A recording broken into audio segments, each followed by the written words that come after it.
একটি ছোট্ট গ্রাম ছিল, নাম শালবনিয়া। গ্রামের এক প্রান্তে ছিল ঘন জঙ্গল, আর সেই জঙ্গলের মাঝখানে দাঁড়িয়ে ছিল একটি পুরনো ভাঙা শিমুল গাছ। দিনের বেলা জায়গাটা নিরীহ মনে হলেও সূর্য ডোবার পর কেউ আর ওদিকে যেত না। গ্রামের লোকদের বিশ্বাস ছিল ওখানেই বাস করে এক পেতনি। কথিত আছে বহু বছর আগে এক যুক্তি অন্যায়ভাবে মারা গিয়েছিল, তার আত্মা শান্তি পায়নি।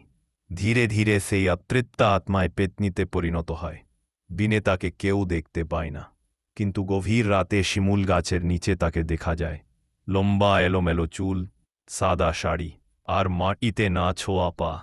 এক রাতে রমেন নামে এক যুবক সাহস দেখিয়ে সেই জঙ্গলের পথ ধরে বাড়ি ফিরছিল।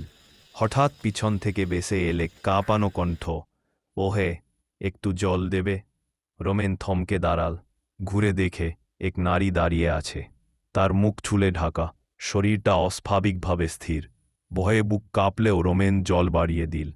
ঠিক তখনই তার চোখ পড়ল, নারীর পা দুটো উল্টো দিকে ঘোরানো। ভয়ে রমেন চিৎকার করে দৌড়াতে লাগল। পিছন থেকে বেসে আসতে লাগল ভাঙা কর্কশ হাসির শব্দ।